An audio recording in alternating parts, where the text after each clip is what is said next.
something else, the lake is a pretty good friend to share things with.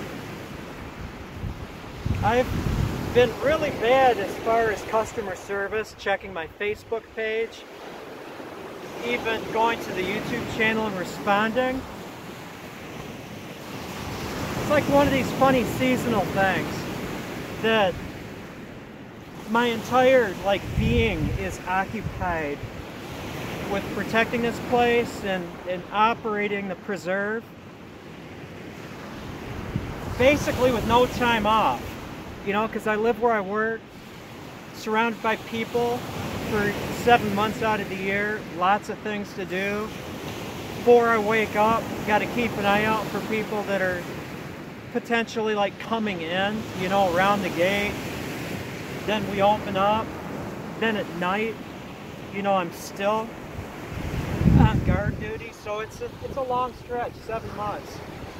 And it's funny, there was a period of time before I was married to my wife. We've been married for about 3 years, being single, and I used to refer to this time of year as walking into the darkness, because I go from full-time activity to closing the gates and then being basically on poacher patrol. But there were many times when I would just, as a matter of consequence or intention, spend the first 2 weeks on my own, not even talking to another person, just being present. I'd almost dare myself to kind of go insane a little bit, practice mental control of going from full activity to just being out here. But in regards to going insane, I think that something like that makes a person more grounded and more natural as far as humans. So, we're at the tail end. I'm 56 now, and the people that I have come across, have had contact with, and some are still alive, they're up there in years, with people that actually use stuff like this and practice the old ways, I'm not going to do the quotation marks, in their youth. And so we're on the tail end of that, aside from people that are restarting, methods of being a human and learning the old ways of people back before electronics, and high-speed transit, moving around. And so those people are still out there. And so if you're a young person, definitely don't shy away from older people, because they know of things that in many respects are long past. There are connections in everything, of course. I know people that when they were young, and these people are hopefully still around, they practiced such things as, when they were 14, and this happened in this area with the native people, and it happened in other places, it's a pretty common theme. When they were 14, they were of an age where they had to go out and be by themselves and practice skills such as being able to make a fire without matches or a lighter, snaring, trapping creatures. And the one fellow that I know, a very wise man, a friend of mine, when he was 14, the conditions were he had to go out into the woods. I think it was 2 weeks, maybe 3. And what he had to do is he had to set up a snare, catch a rabbit, aside from eating, and finding water. But he had to bring back a rabbit skin that did not have a puncture in it to show that that rabbit was snared. And then he had to cook the rabbit, and this is on the honor system, with a fire that he made with just a hand drill. And so these connections that we have with these people, as well as our connection with primitive archery and learning survival skills, living skills, are still alive.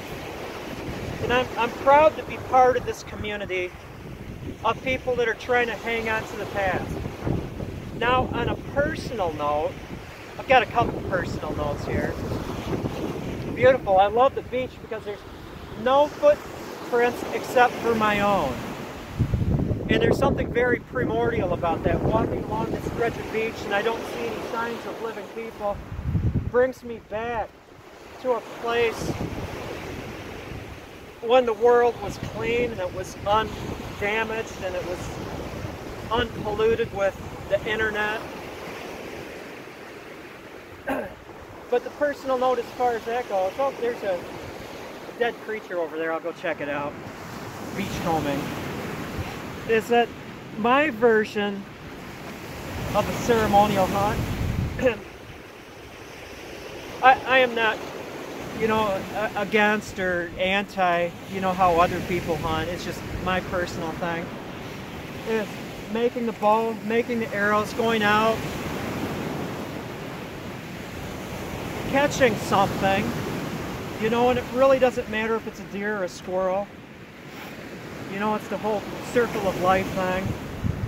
And then making a fire using a bow drill or a hand drill. You know, and if I don't make the fire, then I eat it raw, which luckily I've always been able to make a fire. I don't talk about it. I don't show pictures of that affair in any way. You'll never know that it happened, but it's a very personal thing.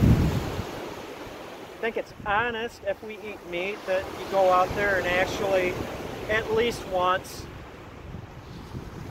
see what it's like to kill something, you know, for your food and butcher this creature, prepare it, you know, as far as turning it into woods meat. It's an honest thing. The person has to go through that. On the other personal note, you know, I've had some days since the gates closed, getting grounded again. You know, so I shall go back to Facebook and answer my questions, get back, because there's some people that are waiting for bows that I've just left hanging. My customer service, some parts of the year really stinks, you know, I'm going to be honest with myself. But I'm going to get caught up. I have a couple more paddle bows, Thunderbird designs, other bows that are in the works. And with that, I shall turn off the camera and go investigate that dead creature over there. Interesting. Thank you for watching. Appreciate it. Maybe I'll just let the waves roll on this videography for a minute or so you can listen to it. Listen to what I'm listening to. The wind and the waves.